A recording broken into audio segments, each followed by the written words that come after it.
Bonjour à tous et bienvenue sur ce nouveau webinaire organisé par le département formation d'achatpublic.com. Donc, comme on peut le voir sur la slide suivante, achatpublic.com, créé en 2003, est une entreprise composée d'experts en marché public et qui est leader en France dans le domaine des services aux acteurs de la commande publique. Donc, c'est vraiment la première solution utilisée par les acheteurs publics pour la dématérialisation. C'est une source d'information incontournable grâce notamment à son site achatpublic.info et ce sont donc des formations au marché public destinées aux acheteurs publics et aux entreprises soumissionnaires. Donc en 2023, ce sont plus de 50 programmes et 600 sessions de formation programmées à la fois à Paris, en province et même dans les dom-toms, et des sessions au-delà du présentiel qui se déroulent également en classe virtuelle, et bien sûr des sessions qui sont déclinables en intra dans vos locaux des 4 personnes intéressées. Donc, sur le sujet qui nous intéresse aujourd'hui, comme on peut le voir sur la slide suivante, nous avons la formation que nous dispensons autour des marchés publics de restauration pour appréhender les achats, donc sujet qui, comme je le disais, va nous intéresser ce matin, mais aussi des formations, une formation notamment sur la théorie de l'imprévision appliquée au marché public pour, là encore, faire face à l'augmentation des prix des matières premières de manière générale. Donc, nous recevons ce matin Anna-Maria Smolinska, qui est avocate au barreau de Lyon et qui est titulaire d'un certificat de spécialisation en droit public. Et elle va donc nous accompagner sur la problématique de la flambée des prix dans le secteur de la restauration. Je vais donc lui laisser la parole. N'hésitez pas tout au long du webinaire à poser vos questions avec le petit menu point d'interrogation qui doit apparaître sur votre écran et je les lui relayerai en fin d'intervention. Maître Moilinska, je vous laisse la parole. Bon webinaire à tous et à tout à l'heure pour les questions. Merci beaucoup. Bonjour à tous. Donc, Anna-Maria Smolinska, avocate au barreau de Lyon. On m'a demandé aujourd'hui de répondre à un exercice compliqué, de vous présenter de manière extrêmement synthétique les idées pour donc faire face à la flambée des prix dans les marchés de la restauration. Pourquoi est-ce que c'est un exercice compliqué? Eh bien, parce que présenter ces idées-là en un temps aussi court est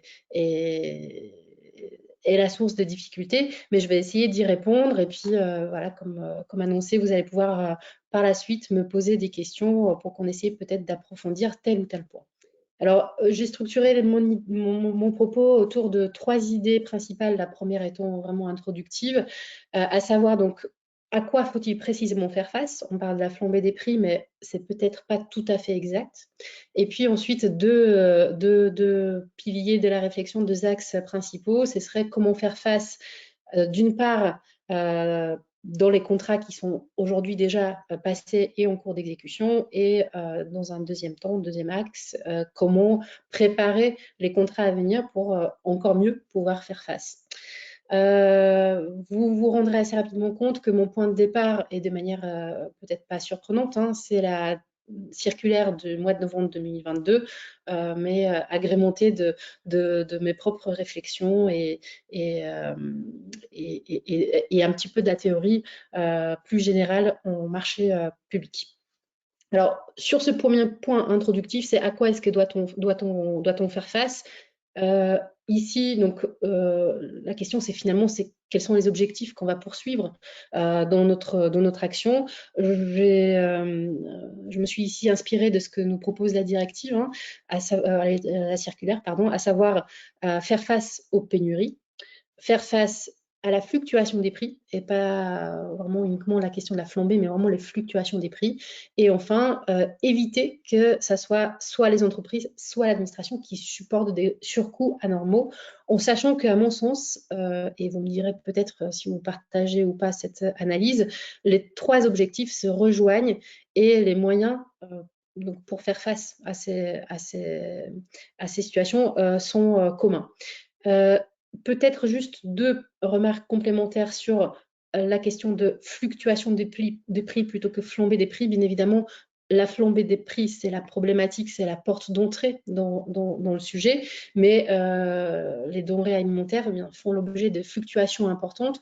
Aujourd'hui, on se rend compte que certains prix qui ont été donc soumis à cette hausse importante et brutale ont pu se stabiliser, d'autres sont en baisse, d'autres augmentent encore, et donc il faut que les moyens d'action qui seront mis en œuvre tiennent compte du fait que ça fluctue. Et donc, du coup, il faut qu'on puisse faire face à une hausse brutale, mais il faut aussi qu'on puisse par la suite tenir compte d'une potentielle éventuelle baisse de ces prix qui interviendraient.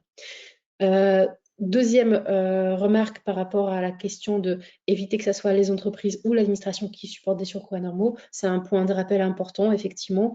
Bien évidemment, la préoccupation première ces dernières années, c'est de dire il ne faut pas imposer aux opérateurs économiques ce qui est intenable par rapport à la situation économique, mais évidemment, les personnes publiques, et je pense surtout aux collectivités, ne peuvent pas non plus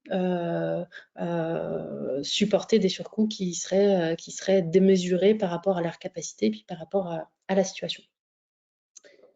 Alors, je rentre maintenant peut-être dans le cœur du sujet. Comment faire face dans les contrats en cours d'exécution?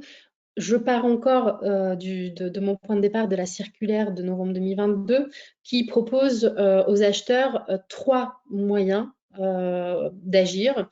Le premier étant la rénonciation aux sanctions, donc renoncer à appliquer très clairement les pénalités.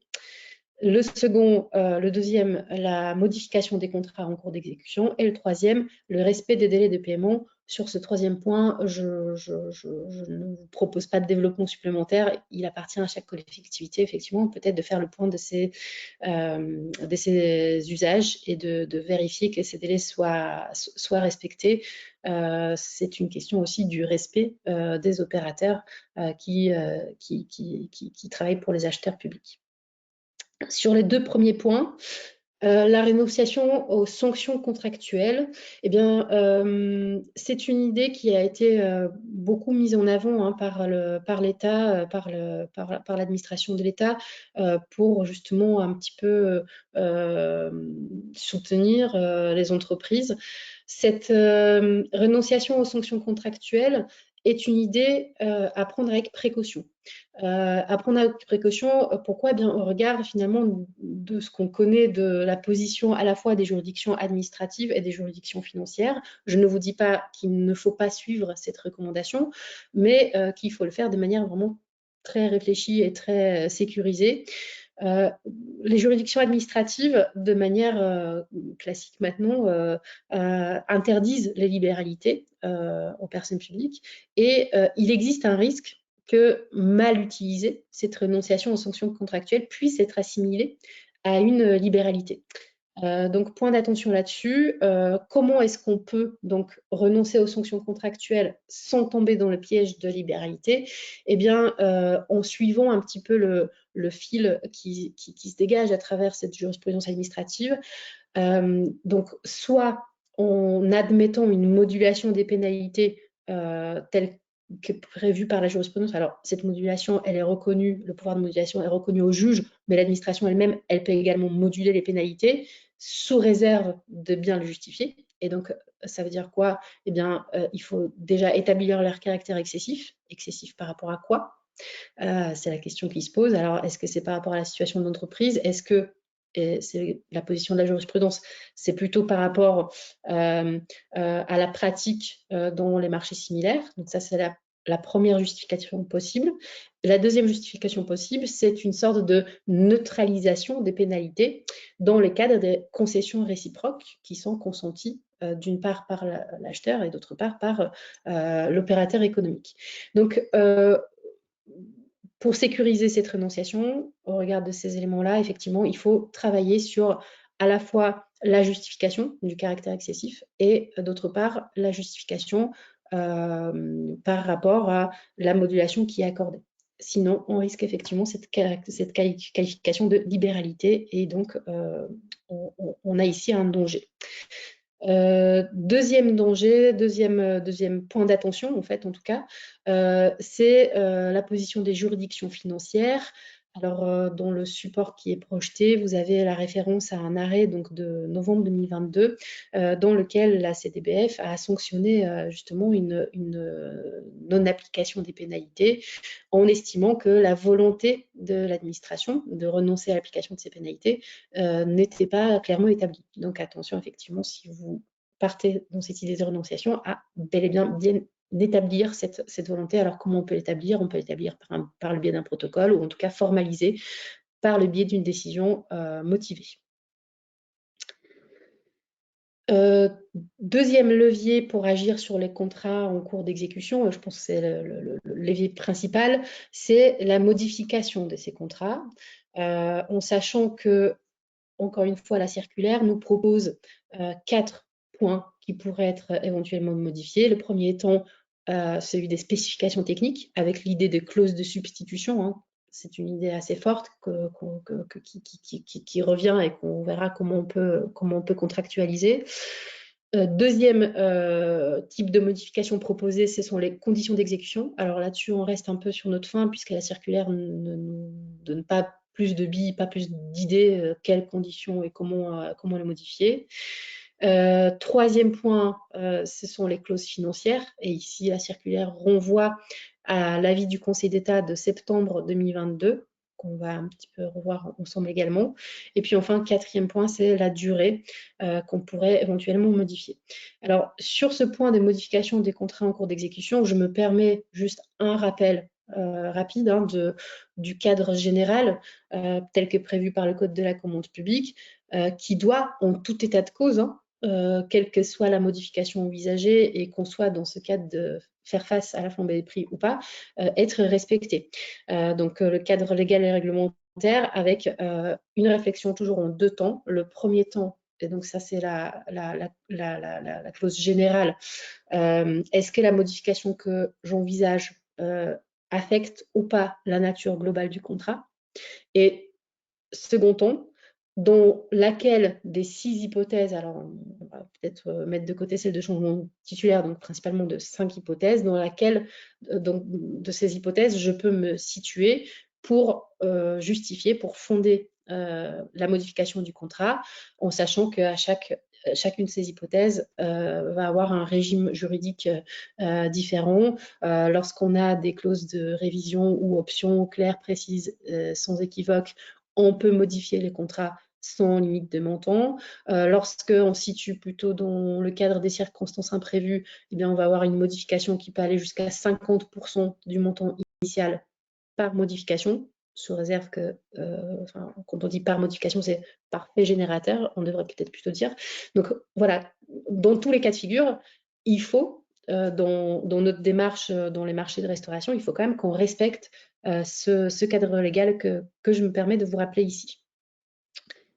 Alors, si on s'intéresse maintenant plus précisément à cette question de modification du prix et de la durée, pour lesquelles la circulaire de novembre renvoie à l'avis du Conseil d'État de septembre 2022, il faut se poser plusieurs questions.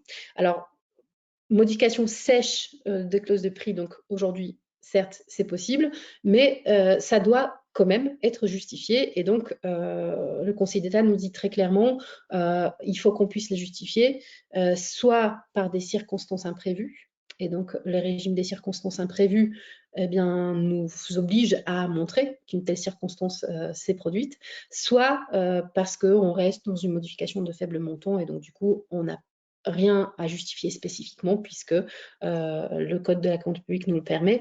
Le Conseil d'État a déconseillé de se loger dans le régime des modifications non substantielles. Donc pour les circonstances, eh bien, toujours la question qui se pose, la circonstance est-elle réellement imprévue? Et tout ceci, la réponse à cette question dépend de plein d'éléments et notamment d'un élément chronologique. Aujourd'hui, bien évidemment, hein, personne ne va songer à fonder ces caractères de circonstances imprévues sur le Covid-19. Ce fut le cas, c'était pertinent à un moment donné, ça ne l'est plus. La guerre en Ukraine, on peut dire qu'aujourd'hui, ça ne l'est plus non plus, puisque c'est un contexte qui est connu. On peut se poser la question des événements climatiques. Alors, pour les événements climatiques, Là encore, il faut toujours aller dans le détail très factuel, c'est-à-dire est-ce que c'est un événement qui est récurrent ou pas? Est-ce que c'est un événement qui aujourd'hui est connu ou pas? Moi, je viens d'une région dans laquelle, par exemple, il y a beaucoup d'abricotiers, mais ça fait 3 ans qu'on n'a pas eu d'abricots parce qu'il y a une grêle. Donc, est-ce que, puisque ça arrive tous les ans depuis 3 ans, est-ce qu'aujourd'hui c'est imprévu ou pas? Voilà, on doit répondre précisément à ces questions-là. Donc, la question de modification donc sèche du prix au motif des circonstances imprévues n'est pas si évidente que ça. Il est beaucoup plus facile effectivement de le faire lorsqu'on est dans le cadre d'une modification qui reste une modification de faible montant, mais ça peut bien évidemment s'avérer insuffisant au regard des impacts qui pourrait y avoir sur le contrat. Autre outil pour les contrats en cours d'exécution qu'on pourrait envisager, c'est l'application de la théorie de l'imprévision. Et là encore, on peut se référer à cet avis de septembre 2022. Juste pour rappel, hein, il faut d'abord, bien évidemment, caractériser l'imprévision, donc un fait imprévisible au moment de la conclusion du contrat, un fait qui est extérieur aux parties, et c'est là peut-être la difficulté, hein, à la fois juridique et opérationnelle, une situation qui bouleverse l'économie du contrat, en sachant que cette appréciation de bouleversement d'économie du contrat va s'apprécier de manière différente, hein, pour les marchés, pour les concessions. D'ailleurs, entre parenthèses, aujourd'hui, mon propos est tourné plus sur les marchés de restauration, donc l'hypothèse dans laquelle la collectivité gère ces services en régie et passe des marchés avec des fournisseurs. Voilà, le regard est un peu différent lorsque ces activités ont été confiées dans le cadre d'une délégation de service public, une concession à un titulaire, donc du coup qui va qui a accepté les risques et qui doit en supporter une partie. La théorie de l'imprévision donc, exige aussi que le titulaire poursuive l'exécution du contrat. Donc, le titulaire qui continue à remplir ses obligations malgré les déficits d'exploitation a droit à une indemnisation sur ce fondement. L'indemnité doit être provisoire. Ça, c'est une autre exigence. Et ce que nous a apporté l'avis du Conseil d'État de septembre 2022, c'est 2 points importants. Cette indemnité n'a pas à figurer dans le décompte général du marché et le droit à indemnisation est extra-contractuel. Donc voilà les idées sur la modification des contrats en cours d'exécution constituent en fait dans le cadre d'une modification contractuelle, donc avec un avenant, ou d'une indemnisation extra-contractuelle avec la théorie de l'imprévision. Dans les 2 cas de figure, le point très très très important, eh bien, c'est la justification. Afin de sécuriser toutes ces démarches-là, l'acheteur doit toujours se fonder sur une analyse d'une justification qui doit être apportée par le titulaire. Donc, le titulaire doit justifier du déficit subi, il doit justifier des conséquences que les fluctuations ou la flambée, la pénurie peuvent avoir donc sur le marché. Donc, aujourd'hui, le cadre légal ne nous précise pas exactement quelle doit être la nature de ces justifications. La jurisprudence au cas par cas apporte beaucoup d'éléments. Alors, c'est surtout la jurisprudence rendue en matière des réclamations dans les marchés de travaux, mais on peut s'en inspirer pour considérer que la justification apportée est suffisante ou pas suffisante. Bien évidemment, tout ce qui est éléments objectifs, un bilan comptable, des factures, des devis, ça vaut beaucoup plus que les éléments apportés en interne par le titulaire lui-même. Et le point qui est important à la fois pour les marchés en cours d'exécution, mais aussi dans la réflexion de ce qui pourrait être amélioré pour les marchés à venir, c'est la question de comment est-ce qu'on introduit dans les marchés une décomposition des coûts globaux. Finalement, c'est avec une bonne décomposition des coûts globaux qu'on pourra plus facilement modifier les marchés en cours pour tenir compte des fluctuations à la hausse, à la baisse.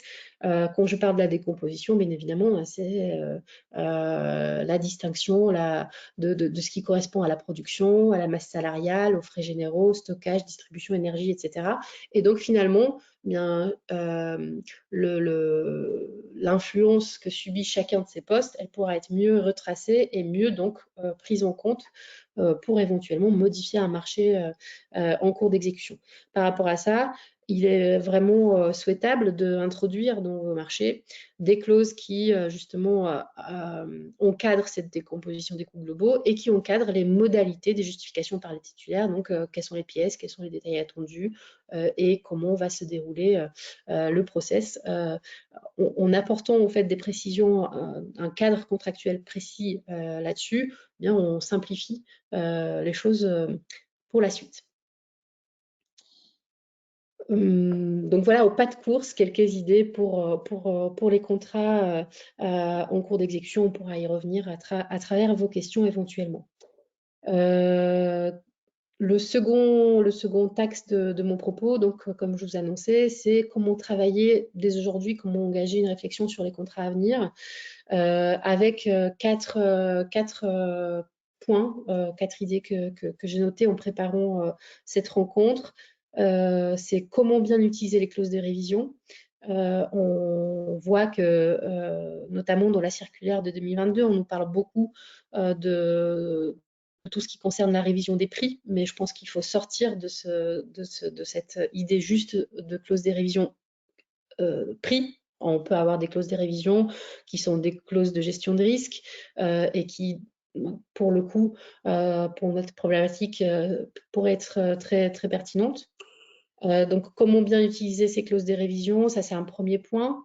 Deuxième point, on a aujourd'hui, pour ceux qui parmi vous qui vraiment au quotidien sont en lien avec les marchés de la restauration, les lois Egalim et la loi climat qui a modifié la loi Egalim, qui sont au cœur de vos réflexions. Et finalement, la question c'est comment est-ce qu'on pourrait utiliser ce que nous apportent ces lois, à la fois en termes d'opportunités et des contraintes, comment est-ce qu'on peut l'utiliser pour alimenter notre réflexion sur les contrats futurs et de faire face aux pénuries, aux fluctuations des prix. Troisième point, qui sera très rapide mais très riche en fait, donc plutôt pour s'aimer des graines et poser des questions que pour apporter les points finaux, mais c'est comment explorer et comment exploiter toutes les opportunités de la commande publique, et je pense notamment ici aux techniques d'achat et à l'achat innovant.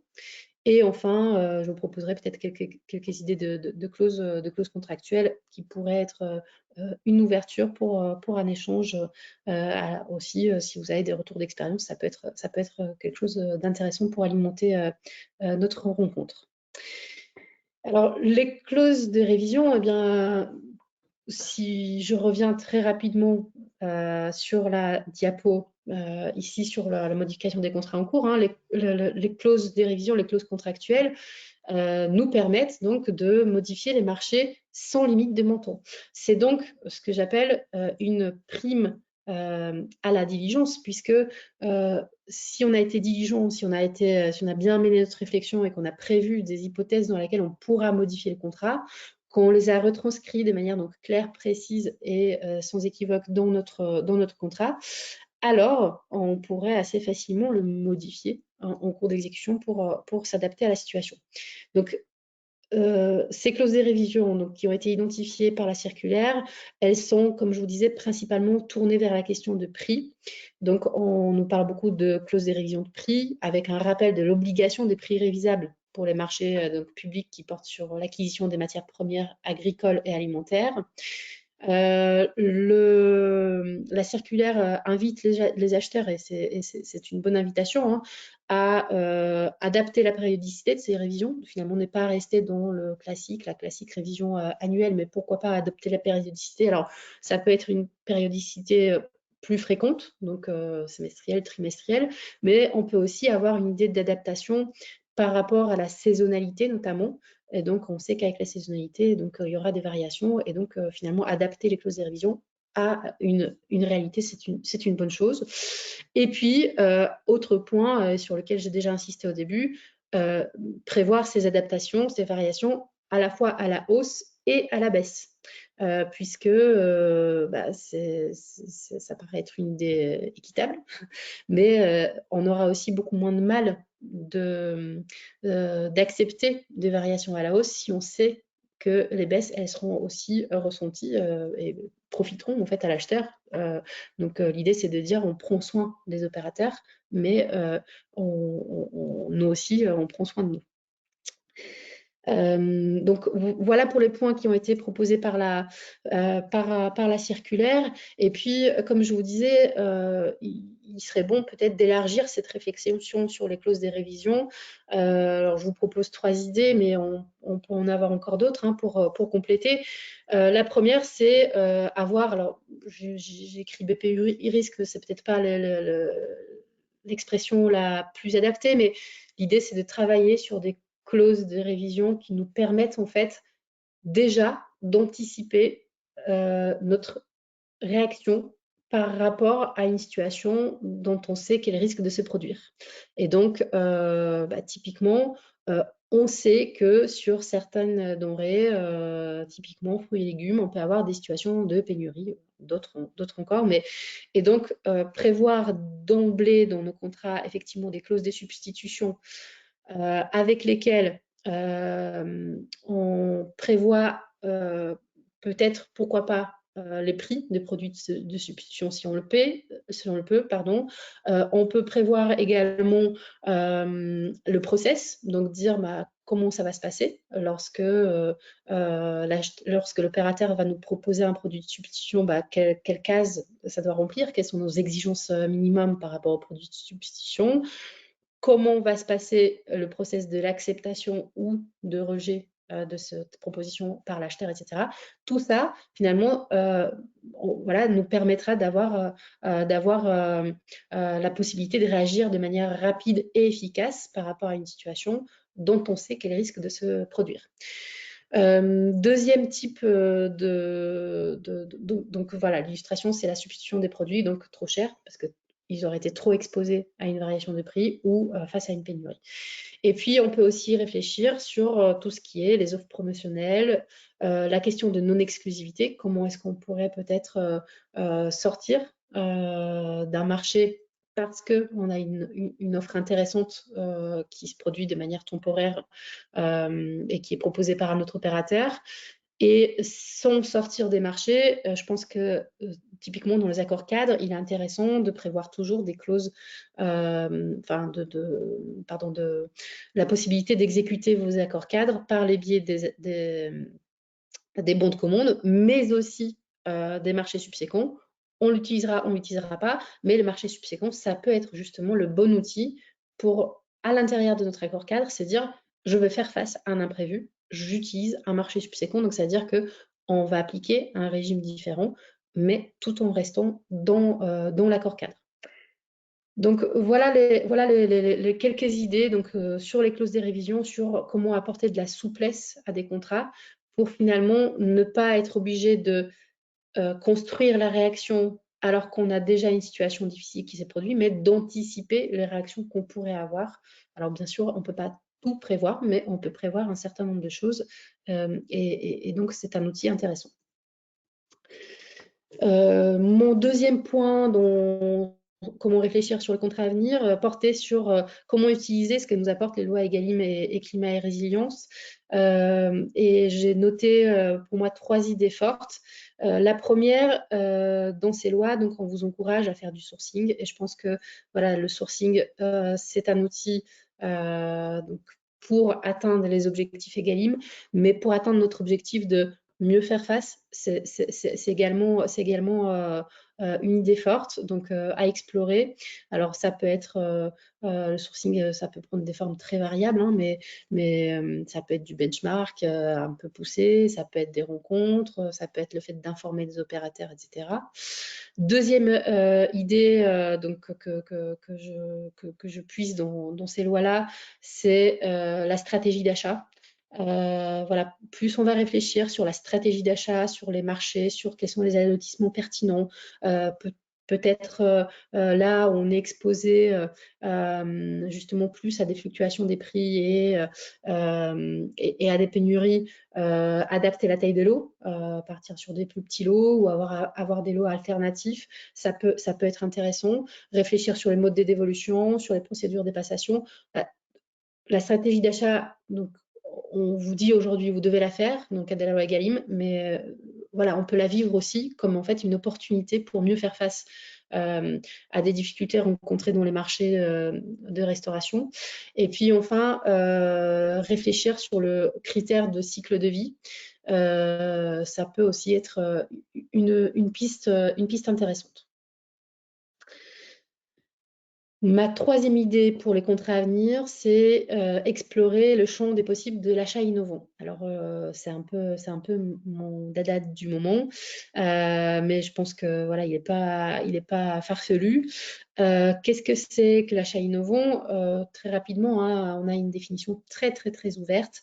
Une innovation, c'est un produit nouveau, mais pas nécessairement. Ça peut être aussi un produit déjà existant, mais pour lesquels on va avoir une organisation nouvelle, notamment des modes de production, etc., des procédés nouveaux, même des modes de commercialisation nouveaux. Et donc, cet achat innovant va permettre aux acheteurs, dès lors qu'on a caractérisé un achat innovant, ça va permettre aux acheteurs de finalement accéder à des outils de la commande publique qui sont un peu exceptionnels. Alors, bien évidemment, on peut penser à l'achat de gré à gré jusqu'à 100 000 euros, mais on peut aussi se dire que on va utiliser des procédures qui sont plutôt des procédures qui intègrent la négociation, ou voire dialogue compétitif, et puis utiliser des techniques d'achat qui sont peut-être voilà, plus dans cette idée d'achat innovant, comme l'accord cadre, comme les systèmes d'acquisition dynamique, voire les enchères électroniques qui peuvent être intéressantes. Alors, l'accord cadre est déjà assez largement employé dans ce type de marché, mais voilà, peut-être le performer plus. Et puis, je pense surtout au système d'acquisition dynamique qui est encore très peu utilisé, et qui pour autant peut être un élément intéressant et justement permettre une adaptation plus large par rapport, plus pertinente par rapport aux fluctuations, par rapport aux pénuries, parce qu'on aura notre vivier d'opérateurs, mais on pourra plus facilement et plus rapidement, plus agilement passer des marchés pour répondre à des situations qui changent, qui fluctuent. Sur les techniques d'achat, je l'ai déjà dit, donc je ne veux pas le redire, mais juste vous avez un petit support pour accrocher l'œil. C'est effectivement dans les accords cadres que vous pratiquez déjà a priori beaucoup dans ces domaines-là. Peut-être travailler davantage sur les notions des marchés subséquents et sur la question de non-exclusivité. Alors, sur la non-exclusivité, on a effectivement un débat, hein, puisque contrairement au code des marchés publics, le code de la commande publique ne dit rien sur l'exclusivité ou la non-exclusivité dans les accords cadres. Je pense que ça peut se travailler dans le cadre des clauses qui doivent être bien évidemment très claires et très précises, mais prévoir des clauses qui vous permettent de sortir dans des situations très concrètes de l'accord cadre. Je suis convaincue que c'est possible, et ça peut être un moyen intéressant dans les marchés de la restauration. Alors, des pistes de closier donc pour faire face, hein, qu'on a peut-être déjà évoqué donc à travers tout mon propos. Voilà, donc des clauses de révision de prix à la hausse et à la baisse, avec une revoyure peut-être plus fréquente que ce qu'on a l'habitude. Des revalorisations provisoires, donc pourquoi pas effectivement travailler sur des clauses qui permettent de faire face de manière très temporaire avec une revalorisation provisoire et un retour au contrat initial automatique, pour se dire finalement on ne va pas figer une situation dans laquelle on est face à une flambée des prix, mais on va avoir des revoyures fréquentes, et si on n'est pas d'accord, on revient aux clauses initiales du contrat. Travailler sur les clauses de substitution des produits, ça c'est vraiment un point important. Si ce n'est pas encore fait dans vos marchés, je pense que voilà, c'est la première des idées sur laquelle travailler. La question des offres promotionnelles. Pourquoi pas les primes aussi, pour encourager des bonnes pratiques, pour encourager finalement les opérateurs économiques à être force de proposition eux-mêmes dans ces situations un peu complexes. et donc intégrer ces clauses-là dans vos contrats à venir, c'est un point qui pourra vous permettre de mieux faire face demain et donc du coup de ne pas être en réaction mais d'être proactif et donc forcément mieux s'en sortir. Je vous proposerai dans ce support qui pourra vous être diffusé aussi une documentation à consulter, notamment bien évidemment des guides pratiques du CNRC que vous connaissez certainement déjà, mais pour ceux qui ne connaissent pas, je pourrais vous les diffuser. Donc, je crois que j'ai tenu le contrat du temps qui m'a été imparti pour cette présentation, encore une fois au pas de course. J'espère avoir été compréhensible, même si je suis allée très vite sur certaines idées, et puis je vous invite au dialogue. Merci beaucoup, Maître Smoliska. Effectivement, c'est un exercice difficile dans ce temps imparti, mais je crois que vous avez été très claire et très complète. Il y a d'ailleurs assez peu de questions, parce que très honnêtement, voilà, on a bien compris, et notamment sur les pistes que vous proposez. Je vais tout de même poser deux questions qui ont été évoquées. En début d'intervention, une personne nous a demandé si les conditions très restrictives pour recourir à l'indemnisation au titre de l'imprévision, si ces conditions ne sont pas réunies, est-ce que l'on peut envisager une indemnisation dans le cadre d'un protocole transactionnel? Référence à l'article 2044 du Code civil. Mais je pense que vous y avez répondu durant l'intervention. Alors, pour poursuivre un petit peu l'idée qui a effectivement été évoquée, donc oui et non, c'est compliqué de répondre à des questions très précises comme ça. Alors, on ne peut pas dire un oui de principe, si vous voulez. C'est-à-dire que si on ne rentre pas dans les conditions de la théorie de l'imprévision, il y a une bonne raison pour laquelle on ne rentre pas dedans, et donc on ne peut pas se dire je ne rentre pas dans ce cadre-là, donc je vais protocoler. En fait, quand on part d'un protocole, le protocole, c'est un outil. Le protocole, c'est un moyen de formaliser un accord. Et puis, dire on va faire un protocole, ça ne permet pas de nous dire on remplit des conditions légales d'un fondement juridique de ce protocole. Et donc, si on ne remplit pas les conditions de la théorie de l'imprévision, on pourrait effectivement envisager un protocole si toutefois nous avons, et vous faites référence au Code civil, si toutefois nous avons des concessions réciproques qui le justifient. Et donc là, c'est dans le cadre de chacun des dossiers qu'il faut rentrer dans le détail pour voir qu'est-ce qui pourrait le justifier, et notamment par rapport à la façon dont la question a été posée, est-ce qu'on a des concessions réciproques qui sont présentes? Et qui dit concession réciproque, ça veut dire si on a un versement d'une somme d'argent de la part de l'acheteur, qu'est-ce qu'on a en face? Et donc, en fonction de ce qu'on a en face, la réponse finale sera oui ou non. Merci pour ces éclaircissements. On a une autre question.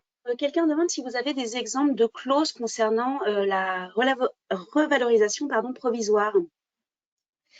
Alors, je n'ai pas d'exemple à vous projeter, mais oui, j'ai déjà pu réfléchir sur ce type de clause avec des personnes qui m'ont sollicité concrètement pour travailler sur leur contrat. Donc, l'idée, c'est d'avoir effectivement une clause qui va permettre en fait très rapidement, par exemple, à partir du déclenchement d'un certain seuil, avoir une révalorisation qui va être quasiment automatique lorsqu'on a justement une variation des prix, soit par rapport aux indices, soit par rapport au cours, qui va atteindre en fait un pourcentage, un seuil d'augmentation. Et donc là, on va se dire, finalement, on est dans une situation de crise, et donc du coup, le contrat nous permet de le déclencher quasi automatiquement. Et par contre, on se laisse un temps pour ensuite régler la situation. Et donc, on se dit, par exemple, à partir du moment où ceci est déclenché, la révalorisation va s'appliquer pendant une durée de 3 mois. Et à l'issue de cette durée de 3 mois, on revient à ce que prévoyait le contrat initialement, sauf meilleur accord des parties. Et donc, du coup, ça nous laisse le temps de discuter et de voir comment éventuellement modifier soit le prix, soit les modalités d'établissement du prix pour mieux coller à la réalité.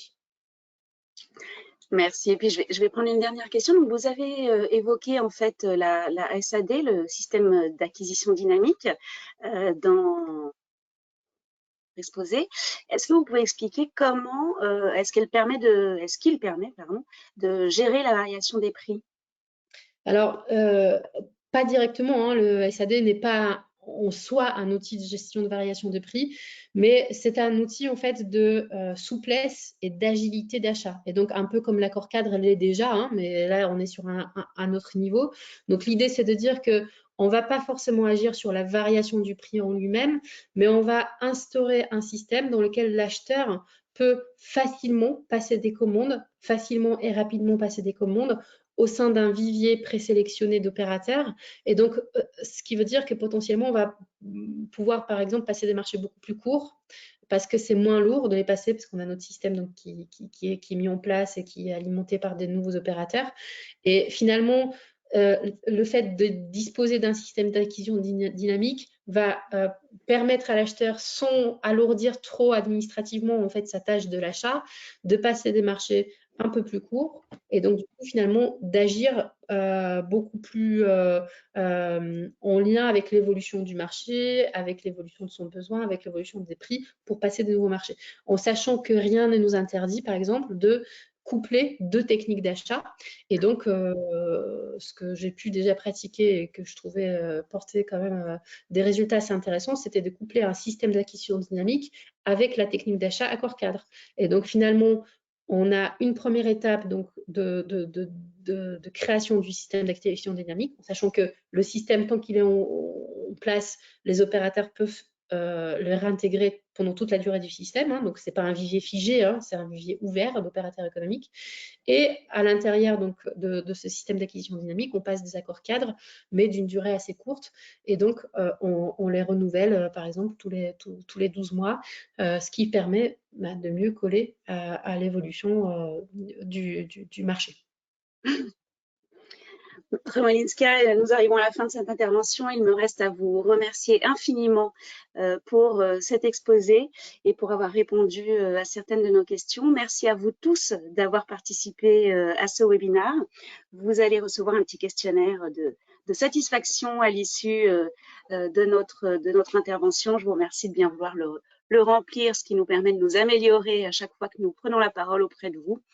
Je vous souhaite à tous un très bon appétit. Merci encore, chers maîtres, et à très bientôt pour un nouveau webinaire. Bonne journée à tous. Au revoir.